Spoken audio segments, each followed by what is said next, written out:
Let's revisit a report that we had done earlier, and at least 7 people have been killed after a Palestinian gunman opened fire outside an East Jerusalem Synagogue on Friday night.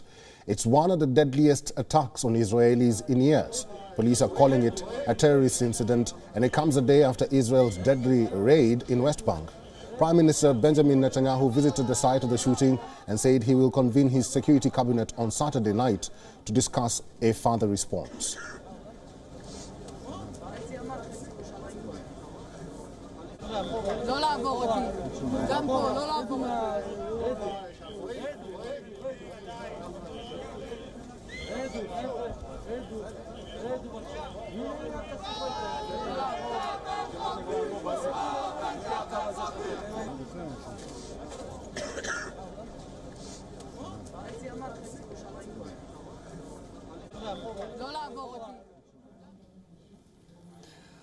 Well, for more on the recent escalation in tensions between Israel and Palestine, CSIS Senior Associate Raymond E. Vickery is joining us now. Raymond, welcome to WION.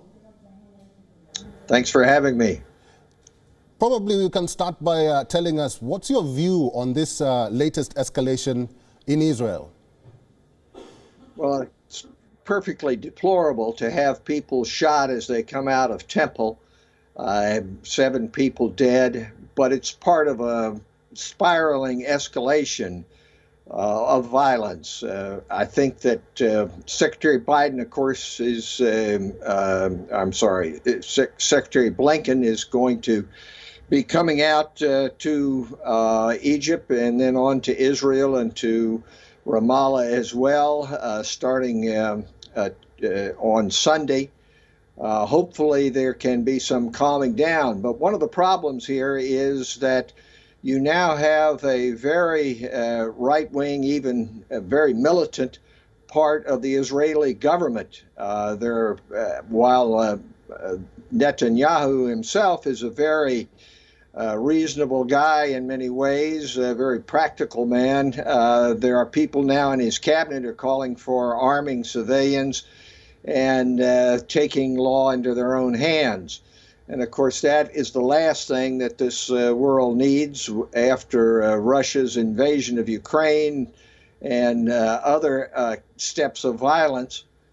This is just not the way to proceed. But it's a part of a pattern. It's been going on for 50 years. The difficulty this time around is that you do have more militant people within the Israeli government, less reasonable, and you have a younger crowd on the Palestinian side not given to wanting to seek peace. It's very deplorable that the Palestinian Authority has broken off security talks and relations at all with the Israeli authorities. This is the last thing that's needed in order to calm the situation. Raymond, let me ask you this, and you've just mentioned it. Let's talk about Netanyahu's cabinet. And we saw the National Security Minister, that is Itamar Ben-Gvir, visiting the site. He was cheered and he was booed at the same time. What do you think is the problem here, and how can this problem be solved going forward? Well, the problem has to be solved by having people who are calmer and more adult than the National Security Minister. The crowd, as you probably have reported, was in part chanting death to leftist. That isn't just talking about retaliating against Palestinians, but retaliating against other Israelis who are more calm.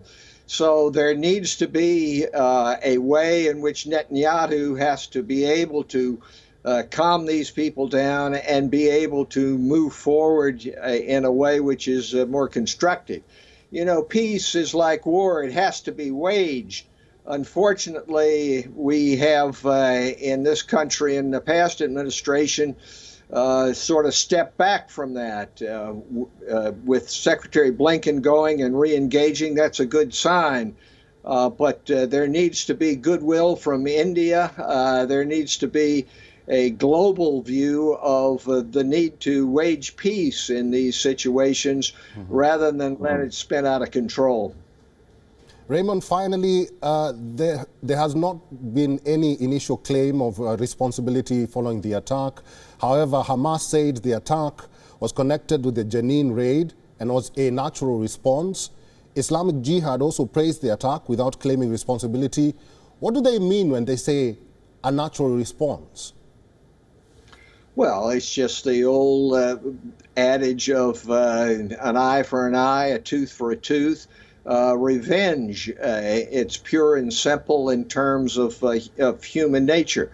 But that, of course, can lead us only to greater destruction, and not just in the Middle East, but across the world.